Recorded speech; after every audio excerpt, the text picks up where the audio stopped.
श्री प्रिया प्रीतम जो भूतल वृंदावन में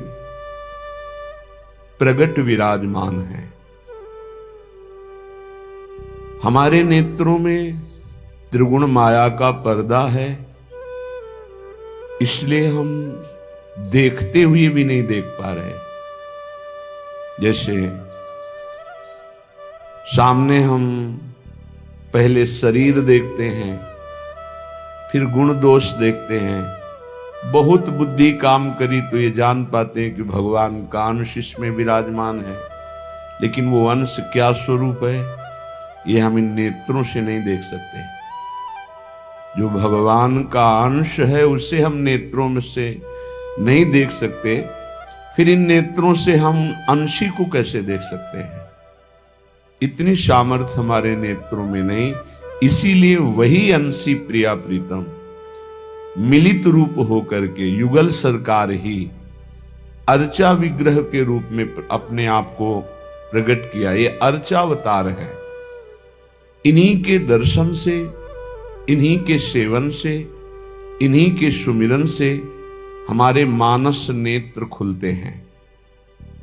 मानस नेत्रों में त्रिगुण माया का प्रभाव नहीं होता।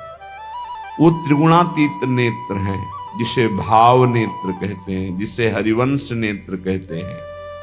उन नेत्रों से यही विराजमान प्रिया प्रीतम का साक्षात्कार होता है, यही विराजमान है।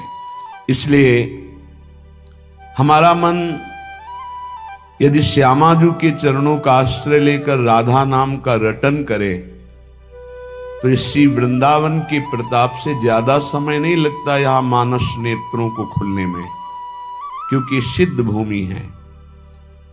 पर अपने को इसलिए ये लाभ ज्यादा सहजता से नहीं मिल पा रहा क्योंकि अपने से अपराध बन जाते हैं। पुरुष जो रसिक महापुरुष हुए सबसे ज्यादा सावधान रहते थे कि धाम में कहीं किसी का कोई अपराध न बन जाए। बहुत बार आप वृंदावन महिमामृत में सुने हैं कि और कोई अपराध हो तो वृंदावन ध्यान ही नहीं देता, अपने प्रभाव से कल्याण करता है। लेकिन ये परम वैष्णव धाम है। यदि ब्रजवासियों का, वैष्णव जनों का, भगवत प्रेमियों का अपराध बन जाए तो कितना भी भजन किया जाए वो भजन प्रकाशित नहीं होगा, अर्थात हमारे मानस नेत्र नहीं खुलेंगे, हमें भावदेह की प्राप्ति नहीं होगी। इसलिए अपने मन को नाम में निरंतर लगाया जाता है। तो नाम के प्रभाव से पहली बात तो अपराध बनेगा नहीं, और दूसरी बात बनेगा तो टिकेगा नहीं। इतनी जलन होगी कि वो भस्म हो जाएगा अपराध। अब जब नाम निरंतर नहीं चलता और मनमानी आचरण होते हैं तो फिर वृंदावन एक पवित्र नगर जैसा दिखाई देता है, दिव्य धाम ऐसा अनुभव नहीं होता। इसलिए करो मन श्यामाजू सोनेहा, रहो तुम बैठ निज गेहा, पर करो तुम श्यामाजू से नेहा। चाहे जितनी दूर हो, आप हमारे प्रभु के नजदीक ही हैं। आप अपने घर में बैठ करके राधा राधा कहेंगे, श्यामाजू की शरण में रहेंगे, तो आपको बिल्कुल वृंदावन आपके नेत्रों में झलकेगा, आपके हृदय में प्रकाशित हो जाएगा। वृंदावन जड़ देश नहीं है, ये चैतन्य चिदानंद स्वरूप है। चिदानंद ये सर्वत्र प्रकाशित होने की सामर्थ्य रखता है। आप हजारों किलोमीटर दूर से वृंदावन का आश्रय लेकर राधा नाम रटे, प्रियाजू के चरणों की शरण में हो जाएं, तो आपको अनुभव हो जाएगा कि क्या राधा नाम की महिमा है और क्या प्रियाजू के गोरे चरणारविंद के आश्रय का प्रभाव है। बड़े भाग्यशाली उपासक हैं जिनके चित्त का समाधान हो चुका है। चित्त का समाधान, आराध्य देव का निश्चय, मार्ग का ज्ञान और लक्ष्य पर पूर्ण विश्वास। भटकने की जगह नहीं रह गई। यात्रा यहां तो सही पूछो तो है ही नहीं, क्योंकि हमारे इतने करुणा वरुणालय आराध्य देव हैं कि चलने ही नहीं देते, वो स्वयं आके मिल जाते हैं। बस आप मिलने की प्रबल इच्छा करो। यहां का चलना ही यही है कि आपके हृदय में व्याकुलता पैदा हो जाए आराध्य देव के मिलने की। वो होती है रसिकों के संग से और खूब नाम जपने से। हमारी बात पर विश्वास करो, यदि नाम जप नहीं है तो हम बहुत ये सब देखे हुए हैं, शास्त्रों का ज्ञान। आप आश्चर्य मानेंगे, जिन महापुरुष की बात कर रहे हैं वो कह रहे हैं मैंने वेद संपूर्ण पढ़ा है, गीता जी की व्याख्या कर सकता हूं, साफ शास्त्रों का ज्ञान है, कोई भी शास्त्र आप बोलिए हमें पता है, पर मेरी स्थिति नहीं। इसलिए मैं आपसे कह रहा हूं कि अब आप ही एक ये बात, सब शास्त्रों का ज्ञान है, सब संतों से मिले हैं। अंदर की बात, निरंतरता लक्ष्य में ना होना, सातु दीर्घ काल निरंतर सत्कार सेवितो दृढ़ भूमि। हमारी प्रार्थना को समझना आप। वो कह रहे थे हमें वेदों का ज्ञान है, संपूर्ण वेद पढ़े हुए हूं। आप जिस शास्त्र को बोलेंगे वो सब शास्त्र, संपूर्ण महाभारत, इतिहासों में सर्वश्रेष्ठ, कोई ग्रंथ ऐसा नहीं जो हमने स्वाध्याय न किया हो। तो कमी क्या रह गई? यही बात एक वाराणसी से 65 वर्ष के आए हुए एक सन्यासी महात्मा ने कहा, वेदांत अनुशीलन करता हूं, गुरु सेवन करता हूं, रोज गंगा स्नान करता हूं, विश्वनाथ जी के 3 बजे प्रातःकालीन जल चढ़ाता हूं, दर्शन करता हूं, फिर भी मन अशांत है। वो वस्तु जो प्राप्त करना चाहिए वो नहीं प्राप्त है। सत्संग सुना आपका तो खींचा केवल इसी बात के लिए चलाया हूं काशी से कि अब मेरे में त्रुटि क्या है। कई महान उत्तम साधना, उत्तम जिज्ञासु, ये कोई साधारण नहीं है, पर आपको सच्ची कहते हैं, गुरु कृपा से जो एक बात बचपन में मिली थी, वो बात, बच्चा भजन करने निकले हो, निरंतर प्रतिश्वास भजन करो। वो बचपन से बात बैठाल दी गुरुदेव भगवान ने, गुरु कृपा ने बैठाल दी। अगर आपका भजन निरंतर सच्चिंतन नहीं हो रहा, चाहे आप जिस मार्ग के हो, हर मार्ग का पहला कर्तव्य है संसार का विस्मरण। किसी भी संप्रदाय के हो, किसी भी मार्ग के हो, किसी भी पंथ के अनुयायी हो, अगर सच्चे मार्ग के पथिक हो, हम पाखंड की बात नहीं करते, तो सबसे पहला लक्षण है संसार का चिंतन रोकना और सत चिंतन करना। उस सत में आप वाहेगुरु बोलो, ओंकार बोलो, राम बोलो, हरि बोलो, कृष्ण बोलो, राधा बोलो, जो मन भावे, पर पहले असत चिंतन का त्याग करो, सत चिंतन की वृत्ति लाओ। और सच्चिंतन की वृत्ति कैसी? देवर्षि नारद जी कहते हैं, अव्यावृत भजनात्, अखंड स्मृति।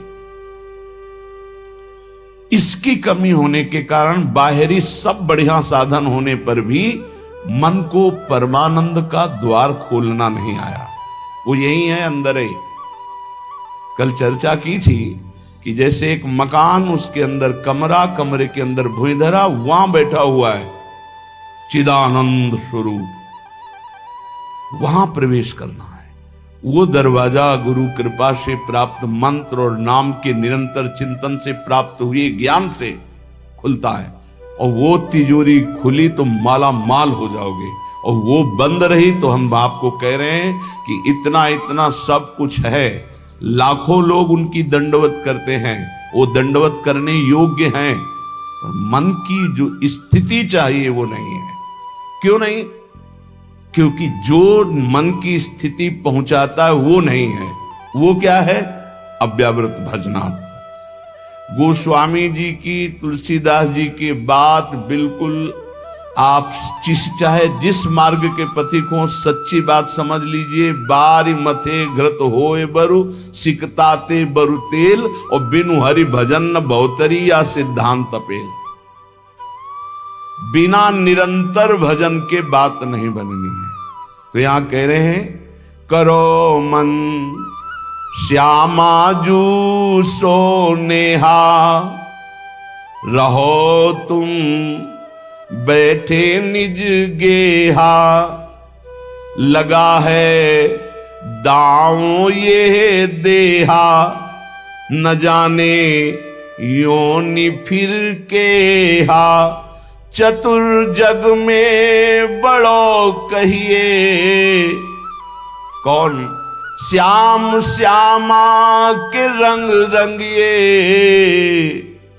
ताप तन मन की जो सहिए, सदा श्यामा के गुण गहिए, जगत में जीव हरि प्यारा, सबन का श्याम रखवारा, जिन्हों के रूप रंग न्यारे, बनाए मैं इनकी जाऊं बलिहारे, सबन में दोष गुण मिश्रित, धरे हरि राखी निज आश्रित, विराजय आपो अंतरहित, सबन में दूध में ज्यों घृत। बहुत सुंदर वर्णन। हे मन, तुम कहीं भी हो, भागने की जरूरत नहीं। इसे बहुत अच्छे से समझा जाए। आप कहीं भी विश्व में भागकर चले जाएं, यदि भजन नहीं हो रहा तो आपका मन निर्विकार नहीं होगा, और विकारी है तो आप गंगा में खड़े होकर भी शांति नहीं पाएंगे। करोड़ों गंगा जी इस वृंदावन की रजकण की समानता नहीं कर सकती। गंगा जी भगवान के चरणारविंद का धोवन है, चरणामृत, और स्वयं प्रभु प्रेम स्वरूप प्रियालाल यहां खेलते हैं, तो समानता कैसे हो सकती है? क्या आपको वृंदावन में जो वृंदावन का प्रभाव है अनुभव में आ रहा है? हर समय प्रेम उमगन, हर समय रूप माधुरी की छकन नहीं है। क्यों? क्योंकि नाम जप नहीं। जितना नाम जप करेंगे उतना ही प्रकाश होगा, और वो यहां आप आओ या ना आओ। कल किसी साधक ने प्रश्न किया, जब मैं वृंदावन वास की बात सोचता हूं तो मेरा भाव कम हो जाता है, क्योंकि मेरी क्षमता नहीं कि मैं यहां के गुण दोषों से अपने मन को बचा पाऊं। जब मैं दोष देखता हूं तो मेरा भाव बिगड़ता है, इसलिए दूर रहकर जब मैं वृंदावन का भाव करता हूं तो बहुत रोना आता है वृंदावन के लिए। तो आपका इस पर क्या आदेश है? वृंदावन के प्रति भाव और चिंतन बने, बस यही खास बात है। रहो दूर, वृंदावन को चिंतवन यह दीप उर्बार, कोटि जन्म के अघतमय काट करे उजियार। और यहां बसकर दूसरों पर दोष दर्शन करके निंदा आदि करोगे तो पतन हो जाएगा। ठीक है, तुम कभी मत आओ, दूर रहो, सत्संग सुनो, वृंदावन का भाव करो। एक दिन ऐसा आएगा कि रोकर भाग कर आओगे, तब तुम्हें वृंदावन अपने प्रभाव से प्रभावित करके चिदानंद दृष्टि देगा। खूब पहले भजन करो। ये कोई साधन भूमि नहीं है, ये सिद्ध भूमि है, ये प्रेम भूमि है। यदि आपका भाव बिगड़ता हो तो हम कह रहे भाव बनाओ। भावोत्सवेन भजताम रस कामधेनु, जैसे बने वैसे भाव बनाओ। और अगर ये भाव बन जाए कि वृंदावन के बिना हम जी नहीं सकते, तब तो हो गया। फिर क्या है? फिर कोई जरूरत नहीं। बिल्कुल बिल्कुल आप समझ लो, कोई जरूरत नहीं किसी साधन की। सब इसी भाव से ऐसे दिव्य साधन होते रहेंगे जो कोई अहंकारी कर ही नहीं सकता साधन। करो मन श्यामाजू सो नेहा। बस एक बात मान लो, हमारे माई श्यामाजू को राज मान लो, फिर आप जान जाओगे और देख लोगे इस मंत्र का क्या प्रभाव है। ये सब एक एक अक्षर मंत्र है। श्याम श्यामा प्रगट प्रगट अक्षर निकट प्रगट रस स्रवत अति मधुर बानी। ये हम जो चिल्लाते हैं ना, हमारे माई श्यामाजू को राज, ये कोई साधारण बात नहीं। देख लेना आप, इसका प्रभाव देख लेना। तुम अपने घर में रहकर ही प्राप्त कर सकते हो। तुम्हारी सामर्थ्य नहीं कि आप हर महीने 2 महीने में वृंदावन आओ। जब आपको भगवान कृपा करे, महारानी जो करुणा करे, तब आ जाओ। वृंदावन आना कोई खिलवाड़ समझते हो? अत्यंत कृपा जब होती है, जिनको वृंदा विपिन है कृपा तिन्हीं की हो। तब वहां यहां आना, यहां दर्शन करना, यहां रहना हो सकता है। आओगे तो जो पाप ऐसा है वो जलाने लगेगा। कोई विरला ऐसा है जो श्रीधाम वृंदावन में निर्दोष दृष्टि करके भगवत भाव में डूबता है। नहीं, ये राजधानी है, यहां सैनिक नहीं, यहां सुभट है, सेनापति यहां है। यह सर्वत्र काम प्रहार करता है, लेकिन यहां स्वयं काम मौजूद है, क्रोध यहां मौजूद। ये जैसे राष्ट्रपति भवन की विशेष सुरक्षा, ऐसे ही ये सब भगवत पार्षद है। काम, क्रोध, लोभ, मोह, मद, मत्सर, इनका घेरा लगा हुआ है। ऐसे प्रवेश थोड़ी होता है चिदानंद वृंदावन धाम में। इन पर पूर्ण विजय प्राप्त वो श्यामाजू के गोरे चरणारविंद की ठसक से होती है। परम शीतल आश्रयामी, जब इन चरणों का आश्रय लेते इतनी शीतलता होती, काम आदि का कोई भी प्रभाव नहीं पड़ता। साधना करके भी इनको निष्प्रभावित नहीं कर पाया गया, और गोरे चरणारविंद की ठसक आते ही ये अखिल कोटि ब्रह्मांडों का साहब हमारी प्यारी जो से कैसे दैन्य होकर बात कर। इसलिए मुझे बहुत प्राण प्यारे श्याम सुंदर लगते हैं। और हे सखी, ये हर समय प्रिया सुख का चिंतन करते हैं। मेरी प्यारी जू को कैसे सुख पहुंचे, हर प्रयास इनका यही रहता है, कैसे प्यारी जू को सुख पहुंचाऊं। इसलिए मुझे श्याम सुंदर बहुत मन भाते हैं। सदा रहे अनुकूल सांवरो, गौरांगी गुण गावे सखी,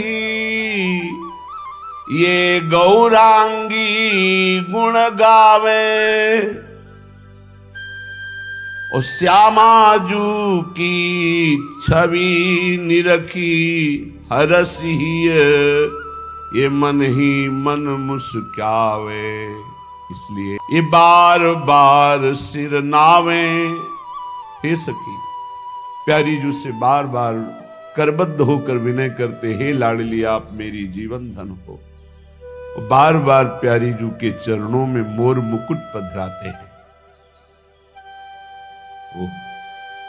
ये महिमा केवल वृंदावन रज का सेवन करने वाले रसिकों से ही जानी जा सकती है, अन्यथा ये वो हैं परीक्षित, ये भगवान शंकर शनकादि के द्वारा वंदनीय चरणारविंद वाले, जिनके चरणामृत को भगवान शंकर गंगा के रूप में सिर पर धारण किए हुए, गंगाधर, जिनके चरणामृत का इतना महान आदर कि वो नेत्रों से भी गंगा जी को रोक सकते थे, लेकिन जटाएं खोल दी। जटा कटा संभ्रमम भ्रमण निलंप निर्झरी, विलोलवी चिवल्लरी विराजमान मूर्धनी। ऐसे प्रभु श्री जी से कह रहे हैं, तुम मेरी जीवन धन हो। और बार बार श्री जी के चरणों में मोर मुकुट पधरा रहे। ये अगर महिमा हृदय में उतर गई तो ये ठसक बैठ जाएगी हमारे माई श्यामाजू को राज। ये ठसक बैठ गई तो अद्भुत रस की प्राप्ति, अद्भुत गति जो किसी साधना से नहीं होती। इसलिए सखी मोही श्याम सुंदर मन भावे, गौर श्याम छवि बसो निरंतर निर्मखत नयन सिरावे। इसलिए जुगल जोरी मेरे नेत्रों में हे सखी सदैव बसती है। यही हमारे हृदय को शीतलता प्रदान करती है। ऐसे ही दंपति मगन रहे नित उमंगन अंग समावे, अली माधुरी सहचरी सुनि सुनि प्रेम मगन हुए जावे। ऐसे युगल किशोर आनंद मगन होकर विराजमान, सहचरिया उनकी सेवा में मगन है। धन्य है वो जिन्होंने अपना जीवन युगल सरकार के चरणों में समर्पित करके उन्हीं के नाम गुणों का गायन करते हुए समय को दिव्य व्यतीत कर रहे हैं। श्रीपाद प्रबोधानंद जी महाराज करुणा करके कह रहे कि श्री वृंदावन मंडले यदि सिरः श्री राधिका कृष्णयो, सत्प्रेमैक रसात् मनोः पदतले न्यस्याभये स्थीयते तर्ह्यास्ते मम लोकतो नहि भयं नो धर्मतो नो दूरन्ताधिव्याधि सतात् किमन्यदखिलाधीशाच्च मे नो भयम्। यदि लाडली जी की कृपा से एक बार वृंदावन आने को मिल गया और एक बार प्रिया प्रीतम के चरणों में मस्तक पधरा दिया, यदि सिरह श्री राधिका कृष्णयो युगल सरकार के चरणों में एक बार वृंदावन की भूमि में मस्तक टेक कर प्रणाम किया तो सत्प्रेमैक रसात् मनोः, मन की स्थिति कहां पहुंचेगी देख लेना, आज नहीं तो निश्चित कल। बोले जो सत्य परम प्रेम है उसमें मन का प्रवेश हो जाएगा। यह अद्भुत महिमा वृंदावन की है, जहां स्वयं भगवान शंकर गोपीश्वर होकर विराजमान हैं। आज भी आप जाइए, वे सुदामा कुटी के पास से गली है, भगवान विश्वेश्वर विश्वनाथ जी यहाँ गोपीश्वर बनकर बैठे हुए हैं, उद्धव जी यहाँ लता गुल्म बनकर के बैठे हैं, बड़े बड़े परमहंस यहाँ कीट पतंगा बनकर रहना चाहते हैं। सत्प्रेम के रसात् मनोः, क्योंकि यहां कृपा हो गई तो मन की स्थिति सत्प्रेम। सत्प्रेम कहां है? प्रियाजू के चरणों में। सत्प्रेम सिंधु मकरंद रसौग धारा सारा नजस्रमभिता स्रवदास्यतेषु। जिसने वृंदावन कृपा से लाडली जी की एक बार दर्शन पाया और यदि सिरा श्री राधिका कृष्णयो गोरे सांवले चरणारविंद में दंडवत कर ली तो बोले सत्प्रेम सिंधु में एक उसका मन डूबेगा डूबेगा, अब बचेगा नहीं। राधा वल्लभ जी के दर्शन जब काशी से आए थे तो बिहारी जी की कृपा से हुए। बिहारी जी में ही वहीं पर विश्व प्रसिद्ध है बिहारी जी के ही दर्शन। तो किसी ने हमारे कान के पास आके कहा कभी राधा वल्लभ जी के दर्शन किए? कभी नहीं किए, जानते ही नहीं।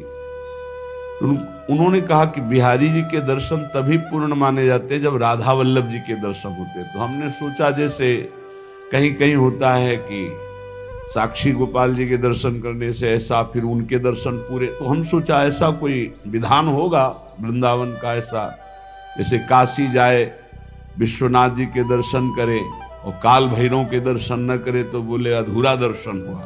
काल भैरव के आशीर्वाद से दर्शन से विश्वनाथ का दर्शन पूरा माना जाएगा, ऐसी कुछ।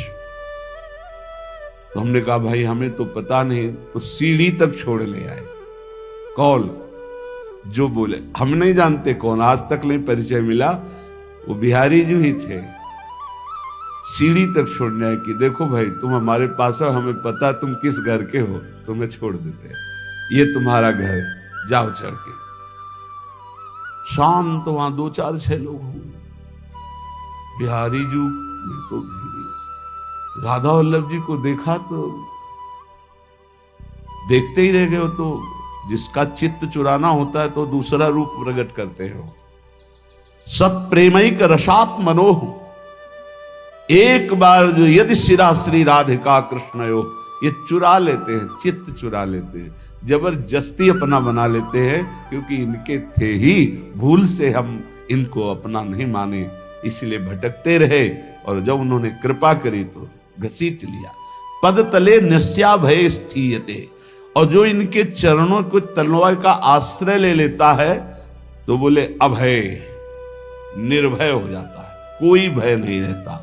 तर्ह्यास्ते मम लोक, तो ना मुझे इस लोक का कोई भय, ना परलोक का, न ही भयम नो धर्म तो नो दूरन ताधि व्याधि सतात। ना मुझे लोक का भय, ना मुझे धर्म का भय, ना मुझे वेद का भय, और ना आदि का, ना रोग का भय। और तो क्या कहूं, अब तो अखिल ब्रह्मांड के अधिपति भगवान से भी मुझे कोई भय नहीं है। क्यों? क्योंकि सत प्रेम की जहां से धारा प्रकाशित होती है, उन गोरे चरणारविंद की ठसक श्री वृंदावन धाम की कृपा से आ गई। हम श्री श्यामाजू के बल अभिमानी टेढ़े रहे मोहन रसिया सो, तो कह रहे औरों की बात क्या, कि मन्य दखिलाधीशाचो में नो भयम, अखिल ईश्वरों के भी ईश्वर अब प्रभु श्री कृष्ण से भी हमें कोई भय नहीं रह गया, क्योंकि हम श्री श्यामाजू के बल अभिमानी।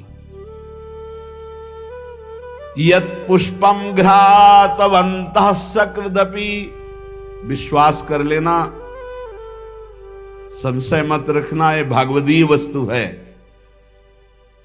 यदि तुम वृंदावन एक बार आए और एक कोई पुष्प प्रसादी मिल गया राधा वल्लभ जी का, बिहारी जी का, और आपने इसे सूंघ लिया प्रसादी पुष्प, यत् पुष्पम घ्रांतवन्तः सकृदपि, माने एक बार प्रसादी पुष्प। और अपने लोगों के कितने अहोभाग्य हैं, रोज पुष्पमाला उन्हीं की प्रसादी से जीते हैं।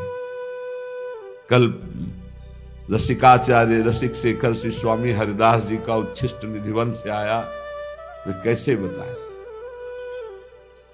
ये सब अलौकिक वस्तु, अलौकिक अमोघ कृपा स्वामी जी की गुदरी प्रसादी और प्रसादी उच्छिष्ट अहेतु की कृपा धाम बरसाता रहता है। यत् पुष्पम घ्रांतवन्तः सकृदपि, एक बार जिसने वृंदावन बिहारिणी बिहारी जू में अर्पित किया हुआ प्रसादी पुष्प सूंघ लिया। देखो, मांगना चाहिए, पर मुझे लगता है कि बिना मांगे जब मिले तब समझना कि अब ये कृपा हो गई है, क्योंकि उनकी तरफ से आया है, और इंतजार करना चाहिए। मांग तो हो ही जाती है, क्योंकि हमारे स्वामी है तो जूठन की मांग तो हो ही जाएगी। जब बिहारी जी के प्रथम दर्शन हुए, बिहारी जी भी है, नजदीक से जाके सब चढ़ रहे थे, तो ऐसे चढ़ के दर्शन किए, आंख में आंख मिलाई। क्योंकि काशी से आए थे, विश्वनाथ जी की करुणा कृपा से ही भेजे गए थे, तो कोई कहा कुछ नहीं, ऐसे अंदर चल रहा था और बिहारी जी से आंख मिला रहे थे। महाराज अभी तक चखा नहीं है कि आपका उच्छिष्ट कैसा होता है, क्योंकि बाबा विश्वनाथ जी का उच्छिष्ट तो कोई बिरले ही पा पाएगा। क्या उच्छिष्ट में होता है जानते हो? धतूरे का फल, अकौड़ा का फूल, ले आग का फूल, अच्छे बोले लाओ प्रसादी, तो बोले क्या? बोले धतूरे का फल। ऐसी ऐसी चीजें चढ़ती हैं कि दरे में कैलाश की यात्रा प्रारंभ हो जाए तत्काल। अब एक सेव फल प्रसादी मिले और एक धतूरे का फल प्रसादी मिले, 10-15 बीज में तो काम हो जाएगा। हमें लगता है 100-150 बीज तो एक फल में होते ही होंगे। 10-20 आदमी कैलाश जा सकते हैं, सीधे कैलाश की यात्रा हो सकती है। हलाहल विष को भगवान शिव कंठ में रोक गए। हाँ, चरणामृत है, बिल्वपत्र माथे पे, भोग अर्पित करके कोई मीठा आदि तो बात, उनका जो प्रसाद है तो शिव है, वही आत्म स्वरूप में स्थित महापुरुष उसी प्रसाद को समझ पाते हैं जो परम मोक्ष कल्याण प्रदान करने हैं, वो तो होता है। लेकिन बिहारी जी के उच्छिष्ट का अभी तक जीवन में कभी जबान पे नहीं गया था, तो लोभ लगा। बस इतना हुआ कि पीछे ऐसे हाथ रखा,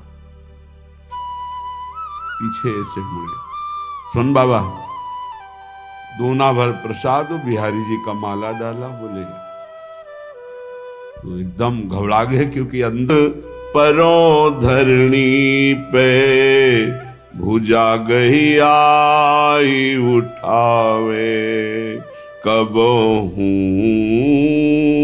जू ऐसो शुभ दिन आवे।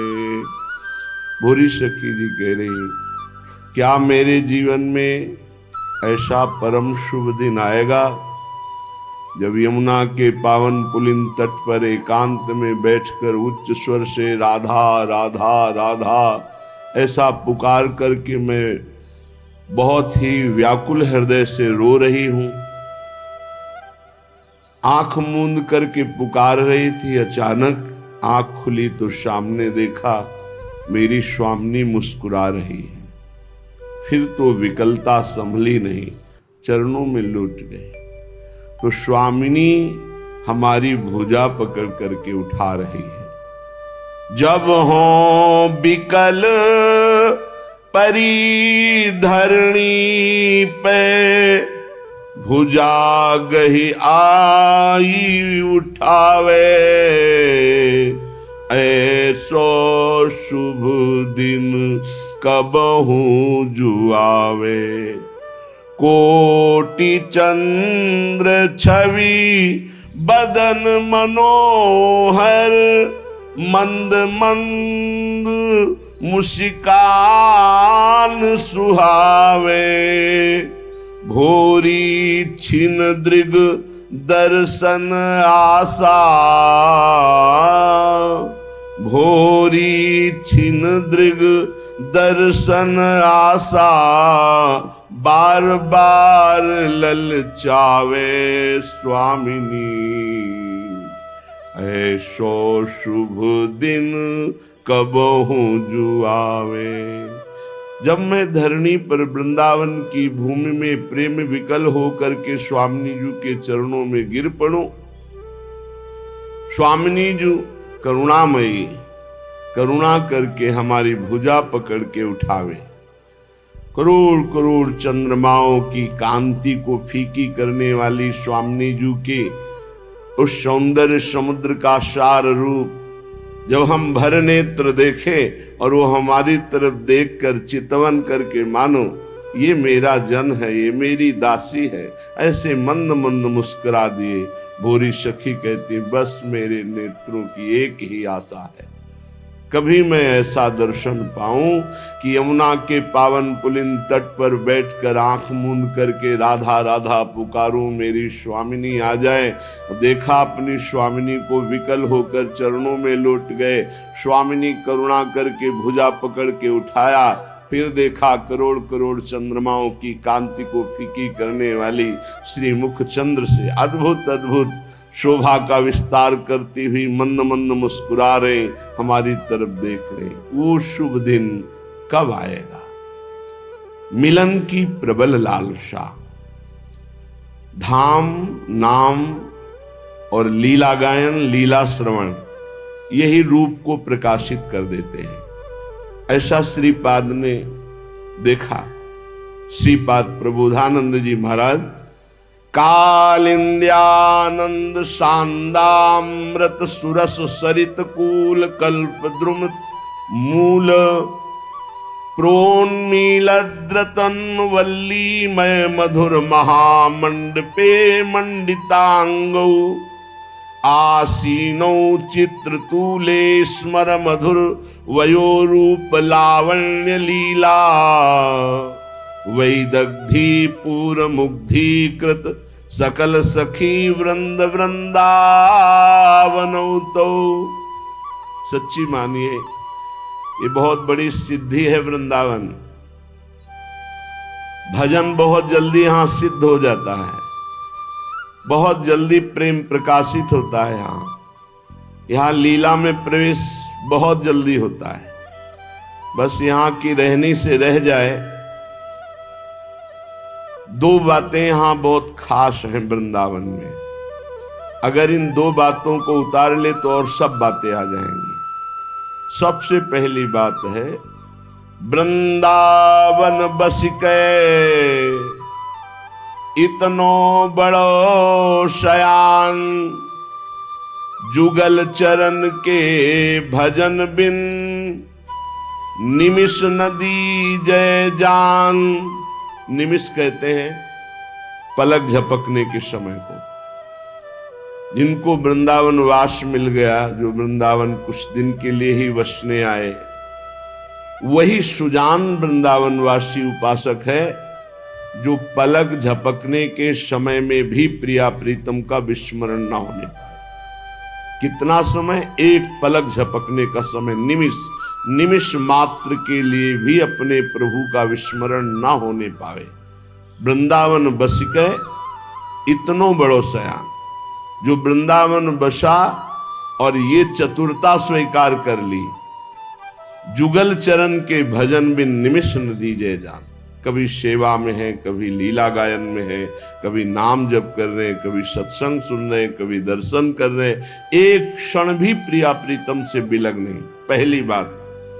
और दूसरी बात, वृंदावन इहि विधि बसे, तज कै सब अभिमान, तृणते नीचो आपको, जाने सोई जान।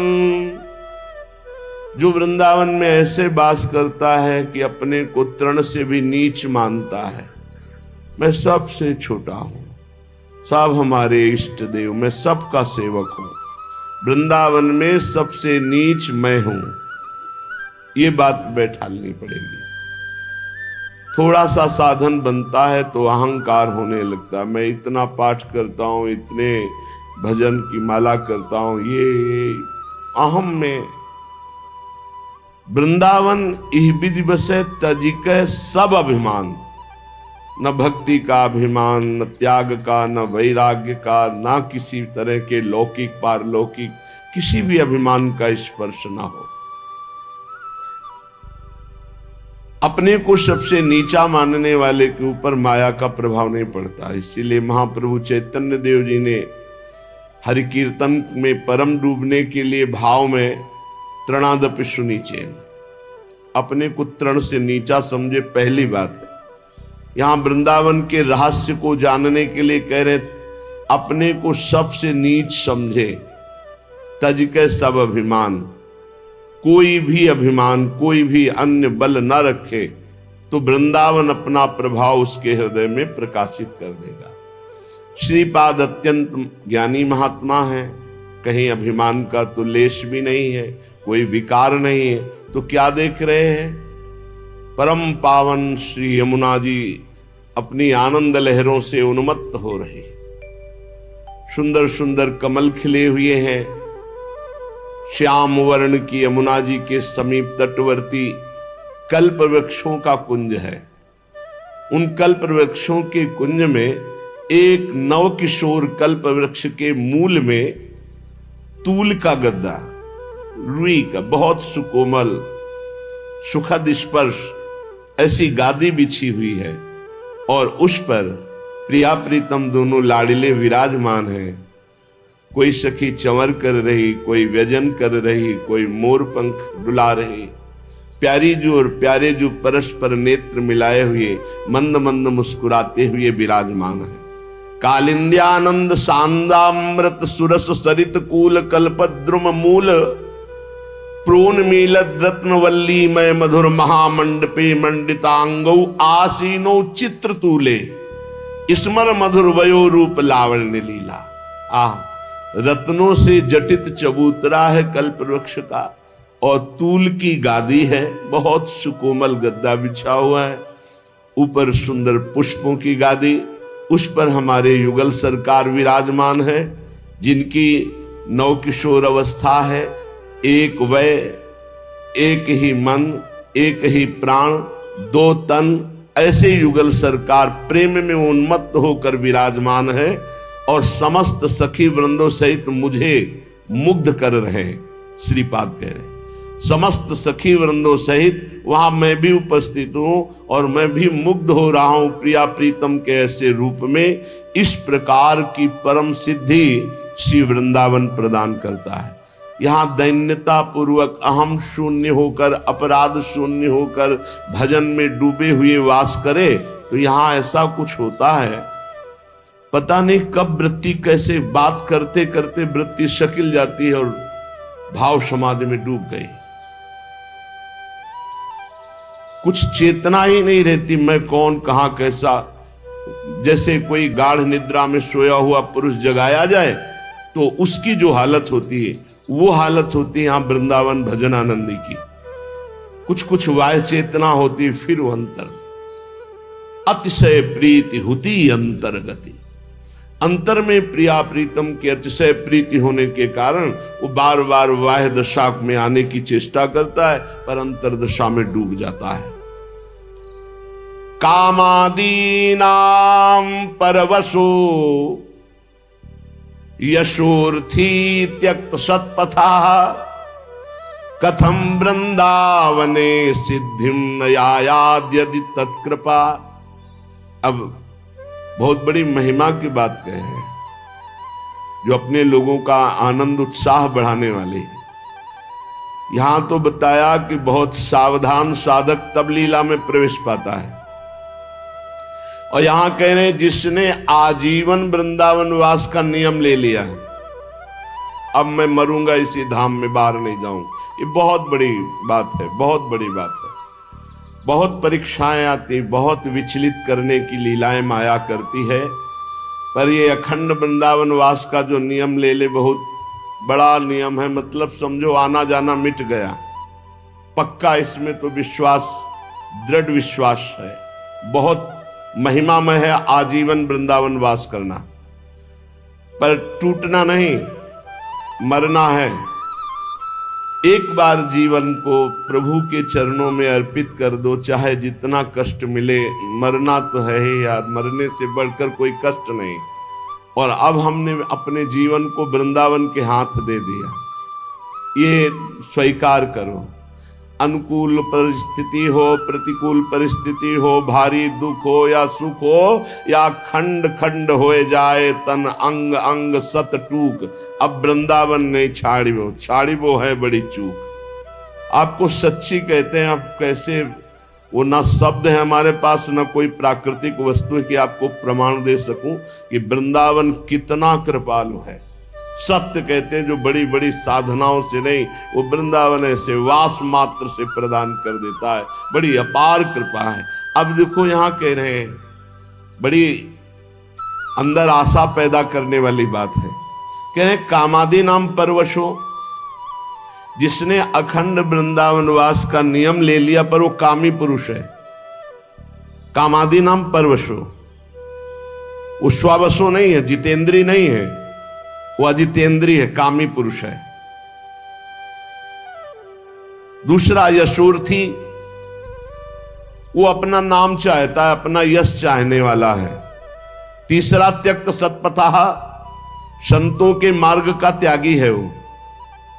अब रह क्या गया, विचार करो, कितनी बड़ी बात कह रहे हैं। निराशा नाम की चीज नहीं होनी चाहिए। ये बात सुनने के बाद इसी में हम मिल जाएंगे, हमारे लक्षण इसी में मिल जाएंगे। पहला वाला जो वर्णन हुआ श्लोक, वो तो सिद्ध पुरुषों का है। जो अपने लोग पंक्ति में है, वो इसी में मिल जाएंगे। कामादि नाम परवशो, इंद्रियों का गुलाम, मन का गुलाम, काम का गुलाम। परवशो, काम के अधीन, इंद्रियों के अधीन, मन के अधीन। यशोर्थी, यश चाहने वाला, मेरा नाम हो जाए, मेरी कीर्ति हो जाए। और त्यक्त सत्पथा, सत मार्ग का त्याग करने वाला, संतों के द्वारा बताए हुए मार्ग में ना चलने वाला। कह रहे कि ययादपि तत्कृपा, यदि वृंदावन की कृपा हो गई और उसने निश्चय कर लिया कि मैं आजीवन वृंदावन वास करूंगा, तो कह रहे कथम वृंदावन सिद्धिम न, उसे कौन सी सिद्धि नहीं प्राप्त हो जाएगी, सब कुछ प्राप्त हो जाएगा। भाई ये बात पकड़ लो। ये थोड़ा बहुत कठिन बात है, क्या? आजीवन वृंदावन वास करना। ऐसी ऐसी परिस्थितियां लुभावनी आती है कि आप चलो बस। ऐसी ऐसी भयावनी परिस्थितियां आती, आपको अब तो चलना ही पड़ेगा। वृंदावन का नियम ऐसा कट्टर ले लो कि प्राण निकल जाए सो स्वीकार, लेकिन हम शरीर जीवित वृंदावन से ब्रज के बाहर नहीं जाएंगे। तो चाहे वो कामी पुरुष हो, चाहे यशोर्थी पुरुष हो, सतमार्ग का त्यागी पुरुष हो, तो भी उसे भगवत प्राप्ति हो जाएगी। धाम वास मात्र से वृंदावन प्रभाव सुने अपनो ही गुण देत, जैसे बालक मलिन को मात गोद भर लेत। भगवत प्राप्ति बहुत दुर्लभ दिखाई देती, क्योंकि इंद्रियों को समेट पाना, मन को समेट पाना, रात दिन निरंतर भजन में लगे रहना, जब तक जीवित हैं कोई गलती ना होने पावे, तब भगवत प्राप्ति।